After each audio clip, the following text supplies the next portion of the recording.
Shalom. Shalom. Saudara, Jepang terkenal dengan budaya kerja yang sangat gila, saudara. Ya, terkenal sampai ada banyak orang tidak memikirkan hidupnya oleh karena bekerja. Ada kata yang dikenal di Jepang sana, yaitu karoshi. Karoshi itu adalah kematian karena terlalu banyak bekerja, saudara. Orang kerja dari pagi buta sampai tengah malam, saudara. Memang sukses adalah kerja keras. Tapi ingatlah, saudara, kerja keras tidak selamanya berujung sukses. Banyak orang di Jepang kerja keras membuat dia mati, saudara. Gak salah kerja keras, saudara. Saudara juga harus kerja keras dalam hidup ini. Tetapi harus ada keseimbangan. Kenapa satu hari 24 jam, saudara? Itu nggak kebetulan.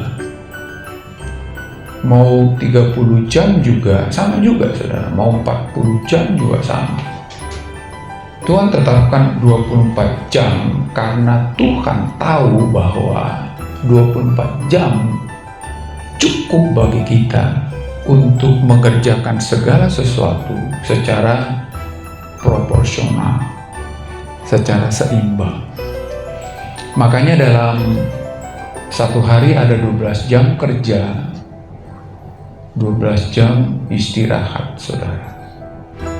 Bisa saja Tuhan buat dunia ini 24 jam siang terus. Tetapi Tuhan tahu, gak mungkin manusia itu hidup 24 jam siang terus, saudara. Di daerah tertentu di Eropa, matahari 24 jam, saudara. Tapi saudara tahu, tetap dalam pemikiran yang sama. Mereka bilang sampai jam 12 siang itu, jam 11 itu pagi. Setelah itu baru siang. Setelah itu baru malam. Walaupun matahari masih terbit, jam 6 itu sudah malam, saudara. Jam 6 itu sudah harus istirahat. Kalau tidak, ada sesuatu yang salah dalam hidup kita, saudara. Mungkin saudara berpikir begini, aku nggak kerja seperti itu, tapi ada mungkin kesibukan yang Anda lakukan yang nggak seimbang. Lukas pasal 10 ayat 38 sampai 42, saudara. Lukas pasal 10 ayat 38 sampai 42. Saya bacakan untuk kita semua. Mari kita menyimak kebenaran firman Tuhan ini. Milikilah sebuah keseimbangan dalam beraktivitas, saudara. Semuanya baik, tetapi ada yang lebih baik. Oleh karena itu, pilihlah yang lebih baik di antara yang baik. Mari kita lihat di ibadah ini. Kita pilih nggak yang lebih baik di antara yang baik? Jangan-jangan di gereja pun kita memilih yang kurang baik di antara yang lebih baik. Pasal 10, 38, 42. Demikian firman Tuhan. Ketika Yesus dan murid-muridnya dalam perjalanan, tibalah ia di sebuah kampung. Seorang perempuan yang bernama Marta menerima dia di rumahnya. Perempuan itu mempunyai seorang saudara yang bernama Maria. Maria duduk dekat kaki Tuhan dan terus mendengarkan perkataannya. Mari perhatikan ini ayat 40, saudara. Sedang Marta sibuk sekali. Saudara tahu, melayani loh. Tapi walaupun sibuk melayani, ternyata kalau tidak proporsional, tetap agak keliru, saudara. Apalagi sibuk cari kerja. Melayani aja Tuhan tegur. Ia mendekati Yesus dan berkata, Tuhan, tidakkah engkau peduli? Inilah orang sibuk, saudara. Inilah orang yang tidak proporsional dalam bekerja. Gampang tersinggung, saudara. Gampang stres. bahwa saudaraku membiarkan aku melayani seorang diri, salah sendiri saudara. Kenapa kerja seorang diri? Dalam sebuah perusahaan bukan cuma Anda yang kerja, ada yang lain. Tetapi ada banyak orang kerja sendiri. Suruhlah dia membantu aku. Mari perhatikan ayat yang ke-41 saudara, apa kata Yesus? Tetapi Yesus menjawabnya, Marta, Marta. Rupanya Yesus itu orang Batak ya. Biasanya kan Hagai, Hagai. Kadang saya sering berkata sama Hagai begitu karena saya orang Batak saudara. Hagai, Hagai. Engkau khawatir dan menyusahkan diri dengan banyak perkara. Tetapi hanya satu saja yang perlu. Bayangkan nih saudara. Hanya satu saja yang perlu. Lu kerja gimana? Maria telah memilih bagian yang terbaik. Hanya satu yang perlu saudara. Yang terbaik. Itu yang perlu. Yang tidak akan diambil daripadanya. Saudaraku, di dunia teknologi sekarang, orang sudah tidak tahu lagi mana yang lebih perlu, saudara. Mana yang lebih penting. Kerja itu penting, saudara. Firman Tuhan juga berkata, kalau tidak ada kerjaannya, jangan kasih makan. Tapi ada yang lebih penting dari situ. Bukan berarti kita nggak kerja ketika kita memilih yang penting. Yesus datang ke rumah Marta dan Maria. Datang khusus loh, saudara. Tetapi Marta tidak tahu yang lebih penting. Saudaraku, mungkin saudara habis-habisan dalam pekerjaan sekarang. Coba, apa itu yang lebih penting dari yang terpenting, saudara? Memang Marta di situ melayani Tuhan loh, supaya makan minumnya tersedia, rumah nyaman, kursi nyaman, suasana nyaman. Ternyata Tuhan berkata, itu nggak lebih penting. Kerja, ya memang penting saudara. Makanya sekolah kan, supaya pada dapat kerjaan lebih bagus. Dan coba lihat sekarang. Saya sering perhatikan tuh kalau di gereja saudara. Mana yang lebih penting? Yesus hadir di sini loh. Saya yakin loh. Kalau saudara nggak yakin, ya nggak tahu saya. Saya yakin Yesus hadir di sini, khusus di sini, di gereja ini. Tapi apakah yang lebih penting yang kita lakukan? Pegang handphone penting nggak saudara? Penting. Penting loh saudara. Tapi banyak hari ini saya lihat orang lebih melotot ke HP-nya daripada kehadiran Tuhan, saudara. Sibuk, saudara. Apalagi kalau kerja, saudara. Nggak tahu siang, nggak tahu malam. Kerja. Saudara tahu orang-orang yang saya bilang tadi di Jepang itu, hasilnya apa? Mati. Bukan bahagia. Mati. Sudah ada banyak orang mati di Jepang sana karena sibuk kerja, karena sibuk cari duit. Udah duitnya dapat, nggak tahu mana kemanain, saudara. Bingung. Ya. Dalam kehidupan yang penuh aktivitas ini mudah bagi kita, saudara, seperti Marta. Sibuk dengan segala yang perlu sih, saudara.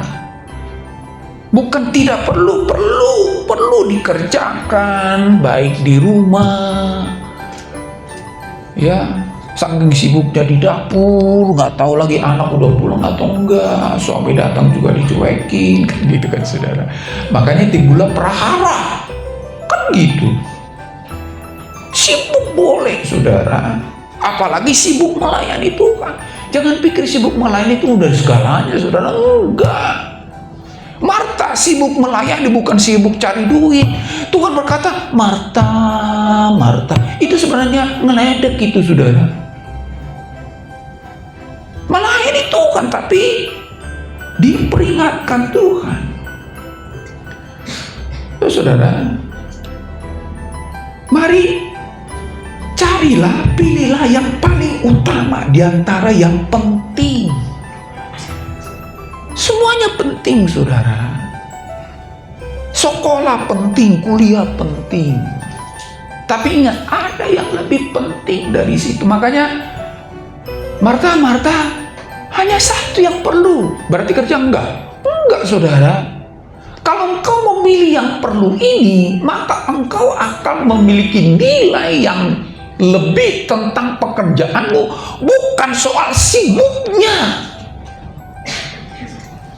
Makanya hal yang perlu kita harus sadari dalam memilah saudara. Pertama, prioritaskanlah relasi di atas aktivitas. Itu yang pertama. Apalagi relasi dengan Tuhan.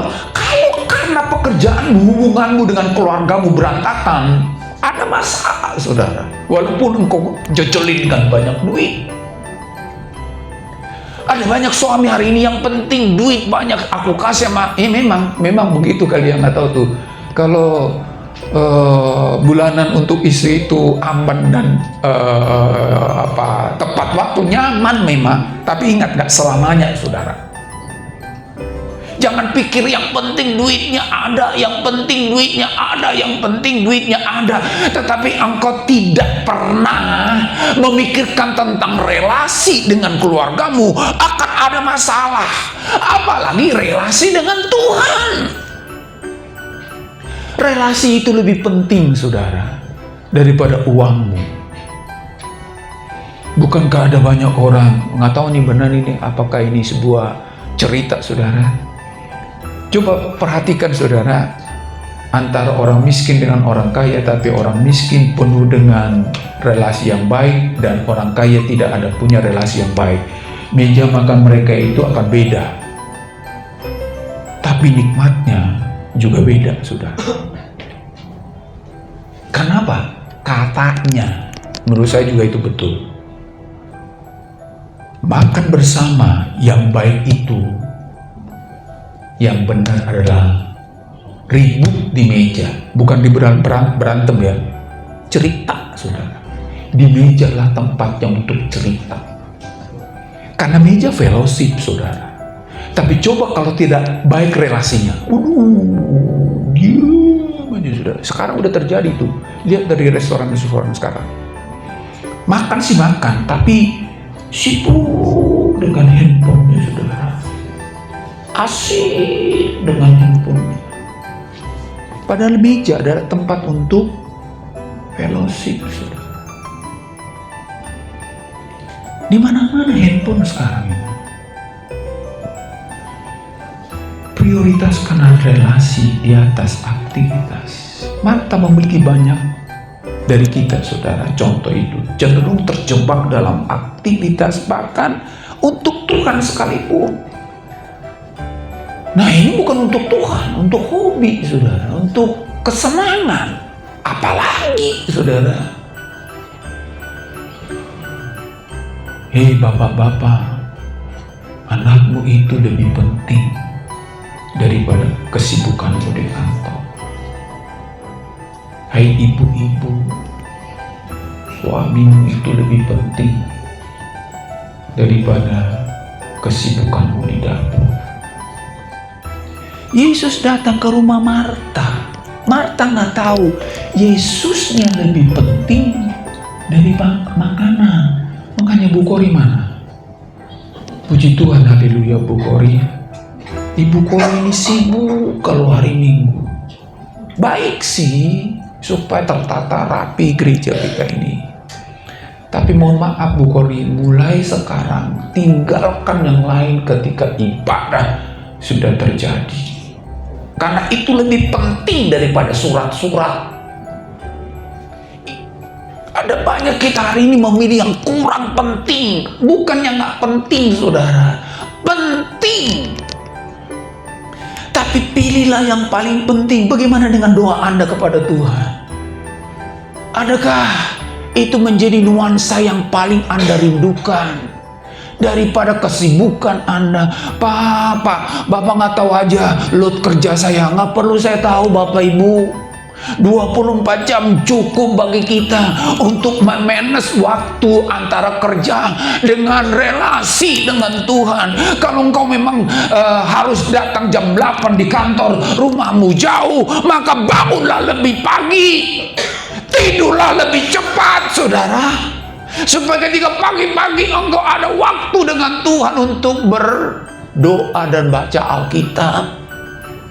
Itulah yang perlu, yang paling perlu. Sehingga ketika engkau udah sampai di paling perlu itu, kerjamu pun akan engkau mampu kerjakan secara baik dan tepat, saudara. Kita pikirkan gitu, aduh, nggak ada lagi waktu, Pak. Nggak doa aja kurang waktunya. Kenapa? Karena engkau nggak doa, makanya kurang waktu, saudara. Tapi coba ambil yang paling perlu. Kan kerja itu kan efisiensi dan efektif, saudara. Bukan soal banyak tidaknya waktu. Saya pernah dengar Menteri Keuangan itu, apa bedanya sih orang Amerika sama kita? Pinternya sama, sekolahnya sama, gitu kan? Tapi kenapa mereka lebih banyak duitnya daripada kita? Karena apa katanya? Aset mereka yang kerja, bukan orangnya. Asetnya yang habis-habisan kerja, bukan orang. Nah kita apa? Kitanya yang habis-habisan kerja, asetnya tidur katanya. Berarti efektivitas, saudara. Jadi bukan soal kerja keras, bukan. Pilihlah yang paling perlu, maka yang lain akan diberikan hikmat bagimu untuk mengefisiensi waktu yang masih sisa, saudara. Terkadang kan kita begitu, Tuhan, kami serahkan sisa waktu yang ada. Harusnya luangkan waktu dengan Tuhan, sisanya Tuhan akan berikan kemampuan untuk memanagenya, saudara, mengaturnya secara baik. Mari perhatikan apa akibat kalau kita memilih yang kurang tepat itu, saudara. Kata sibuk, saudara, perhatikan ayat 1 tadi, Marta ayat 40, coba 40, Yobe, dari 40. Sedang Marta sibuk sekali, katanya. Kata sibuk di sana, saudara, kalau saya baca dalam bahasa Alkitab itu, perispau itu memiliki arti mengalihkan, menyibukkan. Ini bisa berarti menarik ke arah yang berbeda atau menyebar. Dipakai untuk menggambarkan keadaan seseorang yang terganggu atau terlalu sibuk dengan hal-hal tertentu sehingga kehilangan fokus. Yang pada akhirnya orang seperti ini gampang stres, saudara. Itu dibuktikan oleh Marta. Guru, apa engkau gak peduli? Kenapa? Stres, saudara. Maria, biarkan aku kerja sendiri, padahal sebentar bekerja masih banyak. Padahal ditinggal juga gak apa-apa. Orang yang sibuk kerja tanpa memperdulikan relasi, saudara, gampang stres. Makanya di Jepang bisa mati karena depresi, saudara. Stres itu kan kemudian naik jadi depresi, saudara. Itulah sebabnya kalau kita lebih mementingkan kesibukan kita tanpa relasi, makanya kenapa ada istirahat dalam pekerjaan, saudara. Berhenti sebentar, mari coba jalin relasi dengan orang lain udah kerja habis-habisan, lalu makan siang juga sendiri, nggak ngomong apa-apa, habis itu selesai masuk lagi kerja, gitu tiap hari, gimana nggak stres, saudara? Luangkan waktu, karena kita ini manusia sosial, saudara. Makan siang itu bukan makan sendiri. Ya enak juga sih, ada bekal dari rumah, bawalah ke restoran yang ada juga, bisa nggak? Kalau bisa gitu, saudara, ke warteg kan bisa kan, saudara? Minta es teh di sana untuk bisa ngobrol dengan yang lain. Relasi di atas aktivitas, saudara. Kalau enggak, engkau akan stres, engkau akan depresi. Ini menunjukkan bahwa orang tidak fokus lagi, walaupun sebenarnya yang dipikir kerja gitu kan. Itulah sebabnya dia gampang tersinggung, diganggu sedikit tersinggung, sampai-sampai dia berkata, bilangin dong sama Maria supaya dia tolong saya. Enak aja dia duduk-duduk, padahal sebenarnya dia duduk juga seperti mana, nggak ada masalah, saudara, nggak ada masalah. Oleh karena itu, saudara, saya tidak berkata lalu ya udah nggak usah kerja keras, tapi ada batasnya, saudara. Harus ada sebuah keseimbangan. Makanya kan di kantor pun ada jam istirahat, itu menunjukkan memang kapasitas kemampuan kita itu ada batasnya. Saya pernah baca itu, saudara, waktu ojek online itu masih booming, saudara. Ada orang nggak pernah pulang sampai 2 minggu. Kenapa? Karena terus kemana-mana dia kata, semakin jauh dari rumahnya, nggak pulang-pulang, saudara. Dapat duit banyak sih, tapi ceritanya apa? Mati kecapean, saudara. Bayangin, saudara, dalam 1 bulan bisa 6 juta. Jadi kalau bisa 20 juta dia dapat, kalau ya memang duitnya banyak, saudara. Daripada pulang, Pak, jauh katanya. Saya pernah ke Bogor, udah jam berapa itu? Oh, saya tulisin aja di sana. Istirahat sebentar di pom bensin, lanjut lagi, semakin jauh katanya. Nah, kalau saya itu udah pulang, kalau udah deket rumah katanya. Ampun nih orang. Dia memang dia masih muda, saudara, tapi akhirnya mati dia. Kenapa? Kecapean, saudara. Tuhan tahu itu. Tuhan tahu itu. Makanya kadang-kadang kita jadi khawatir. Jangan pikir orang yang kerja keras itu nggak khawatir, saudara. Khawatir nggak memenuhi target, khawatir nggak sanggup menyelesaikannya. Walaupun kemarin-kemarin selesai juga, khawatir. Makanya Yesus berkata, engkau khawatir dan menyusahkan diri dengan banyak perkara. Saudara, kata khawatir adalah merimnau, saudara, artinya merasa cemas. Cemas itu berbicara fisik kan, psikis kan, saudara. Cemas, gelisah, keringat dingin. Ya, makanya pantas ada banyak orang mati, saudara. Itu kalau kita karena kerja keras kita fokus di sana, sehingga banyak khawatir. Engkau khawatir dengan menyusahkan diri dengan banyak perkara, kata Yesus pada ayat 41, saudara. Membuat engkau cemas, membuat engkau gelisah, membuat engkau stres. Ada banyak orang teriak, nggak ada yang mau diteriakin, saudara. Karena apa? Stres. Kalau ada yang teriak masih mending, karena ada psikiater juga bilang begitu, memang kalau kamu udah mumet katanya, pergi ke satu tempat, orang nggak ada, saudara, orang nggak pikir kau gila katanya, teriaklah, teriak di sana, itu tanda stres itu, saudara. Nggak ada yang diteriakin, teriak gitu kan. Menjadi gelisah, terganggu, berisik. Ini menggambarkan keadaan yang tidak tenang, baik secara fisik maupun emosional, saudara. Seringkali disertai dengan keributan atau kegaduhan. Makanya lagi enak-enaknya Maria dengerin Yesus cerita tentang firman Allah. Guru, tolong Maria itu supaya bantu aku. Berisik gitu kan. Lagi tenang-tenang dengar firman, dia nggak peduli itu, ribut aja. adalah representasi dari kesibukan dalam hidup ini, saudara. Bahkan dalam konteks kita melayani Tuhan. Kalau Anda ingat, saudara, melayani Tuhan, tapi stres, udah duduk tenang dengan Tuhan, saudara. Bukankah ada nyanyi ke melayani Tuhan selalu manis, senang maksudnya. Tapi kalau engkau melayani Tuhan stres, ada yang salah. Mari duduk di kaki Tuhan, berdiam diri. Karena Tuhan tidak akan mungkin memanggil kita melayani untuk stres, saudara. Ada pendeta di Amerika, saudara, jemaatnya banyak ribuan, tapi bunuh diri. Bayangin, pendeta yang berhasil dianggap oleh dunia ini bunuh diri. Kenapa? Depresi, saudara. Saya mudah-mudahan saya nggak depresi melayani jemaat di sini.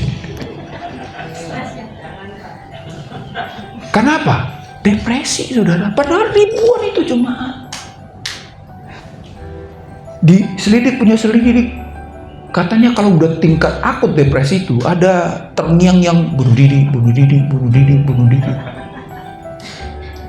Mari punya keseimbangan, saudara. Kerja ya kerja, melayani Tuhan ya melayani Tuhan. Makanya saya ingatkan mahasiswa saya, saudara, walau masih semester 1 mereka, jadi mumpung masih baru semangat, ingat ya, layani Tuhan harus sungguh-sungguh. Dengan melayani Tuhan harus kerja, melayani Tuhan itu harus. Tapi ingat juga fisikmu, saya bilang.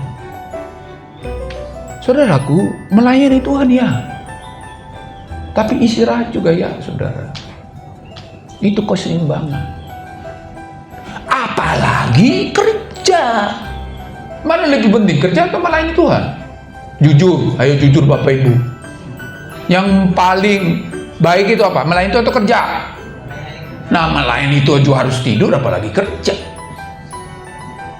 Ini Maria ini melayani Tuhan loh. Marta, engkau menyibukkan dengan banyak hal, katanya, sehingga terganggu fisikmu, terganggu emosimu, makanya engkau marah-marah. Saudaraku, harus ada keseimbangan. Karena kita dibentuk bukanlah Superman, saudara, bukan. Kita manusia biasa. Makanya kalau saudara udah mulai demam, batuk, itu kan sinyal. Kenapa kita ketika batuk dikasih obat yang buat kita supaya tidur, teler, saudara, supaya istirahat. Ini ada dokter sini, bukan saya ngomong. Ada itu, ini obat tidurnya. Sebenarnya tanpa obat pun kalau kita tidur banyak minum, sembuh. Tapi itu tadi bandelnya kan, nggak mau tidur itu dikasih obat supaya apa? Teler, saudara. Kita makhluk biasa. Nggak ada orang yang Superman, yang ada Superman, saudara. Yang punya kelemahan dan kekurangan. Jadi kalau sudah mulai batuk-batuk, ya udah nggak usah nyanyi dulu, Bu Megi. Itu pertanda tubuh Bu Megi sedang ada masalah. Kayak Pak Eli kemarin. Jangan dulu katanya, saya pelayan kenapa? Serak. Itu pertanda istirahat sudah. Demam itu sebenarnya bukan penyakit kan? Ya Pak Michael, demam itu bukan penyakit, sinyal. Ada sesuatu yang terjadi dalam tubuh kita. Batuk juga sebenarnya bukan penyakit, saudara. Itu sinyal. Ada sesuatu di tenggorokan kah, atau bakteri yang masuk gitu kan, sehingga menimbulkan batuk. Makanya kalau kita sembuhkan batuknya doang, bukan penyebabnya, ya batuk terus. Jadi kalau kita sudah tahu ada sinyal dari Tuhan, ya sudah, jangan dipaksa untuk harus di rumah sakit, saudara. Itu yang pertama. Relasi lebih penting dari aktivitas. Jadi kalau di gereja ini Bapak Ibu, ya kita kan paling lama 2 jam kan. Stoplah HP-nya. Tuhannya lebih penting daripada HP kalian. Lebih penting. Yang kedua, saudara, Maria, apa yang dilakukan oleh Maria, yang dipuji oleh Tuhan, sudah luar biasa pujian dari Tuhan kepada Maria. Yang kedua, menikmati hadirat Tuhan lebih penting daripada yang lain. Bukan yang lain gak penting, saudara. Ketika Yesus berkata kepada Maria, bagian yang terbaik, katanya, ayat yang 42, 3, tetapi hanya satu saja yang perlu. Maria telah memilih bagian yang terbaik. Di hadirat Tuhan itu terbaik, saudara. Martin Luther pernah berkata begini, kalau engkau meluangkan banyak waktu dengan Tuhan, maka engkau akan bisa mengerjakan segala tanggung jawabmu, termasuk yang paling sibuk sekalipun. Tetapi kalau engkau luangkan banyak waktu dengan pekerjaanmu tanpa ada di hadirat Tuhan, engkau akan kekurangan waktu untuk mengerjakannya, katanya. Jadi Maria tahu itu, di kaki Tuhan lebih penting. Kata yang terbaik, saudara, dipakai agathos, saudara, berarti mulia, bernilai.